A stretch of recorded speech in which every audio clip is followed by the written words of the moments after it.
చక్రాల మడుగు కబ్జా దాని మీద మేము ఆర్డీఓ మేడం గారికి వినతి పత్రం ఇవ్వడం జరిగింది. దాని మీద సమగ్ర విచారణ జరిపి ఎవరు దోషులో ఎవరు ఎంత ముడుపులు ముట్టాయో నిర్ధారణ చేసి ప్రజలకు తెలియజేయవలసిందిగా మేడం గారిని కోరేదానికి ఆమెకు వినతి పత్రం అందజేయడం జరిగినది. చక్రాల మడుగు సంఘటనపైన స్వతంత్ర మేడం గారికి వినతి పత్రం ఇవ్వడం జరిగింది. దానిపైన విచారణ చేసి దోషులపైన తగిన చర్యలు తీసుకోవాల్సిందిగా మేడం గారిని కోరడం జరిగింది. 17 మందితో చేశారు. యాక్చువల్గా దీనికి మన గతంలో రిజిస్టర్ కూడా రెట్గా రాయించున్నారు. మేము దీన్ని రిజిస్టర్ చేయము ఈ భూమిని అని రిజిస్టర్ రాశారు. మన ఎంఆర్ ఆఫీసర్లు కూడా ఇచ్చున్నారు. దీనికి డిస్ప్యూట్ ల్యాండ్ అని వాళ్ళు కూడా దీనికి చేసినారు.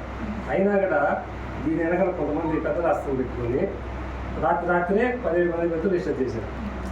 అది మేడం ఆ చక్రాల మడుగు పూర్తిగా అనేక మొత్తం ఆక్రమణ చేస్తారు.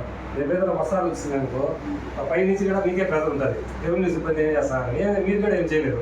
నీళ్ళు వచ్చి ఇంట్లోకి మొత్తం పైన వచ్చేసి పట్టా ల్యాండ్ అంటే వీళ్ళకి ఏమవుతుంది మేడం, ముందు పక్క రోడ్డు నుంచి కొద్దిగా ఉంటుంది మేడం, ఒక 20 సెంట్లు 30 సెంట్లు పట్టా ఉంటుంది. దాన్ని వీళ్ళు ఏం చేస్తారంటే వంకలేకి మొత్తం ఇంటికి పోతారు. వెనకాల ఎవరు పెట్టుకోరు కదా లాస్ట్లోకి వంకలేకి పోతారు. ఇంత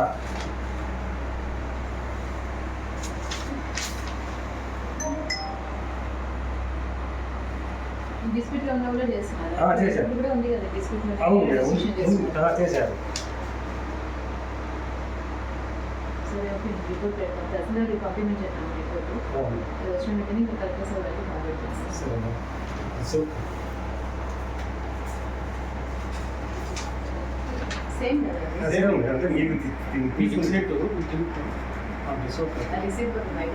సరే.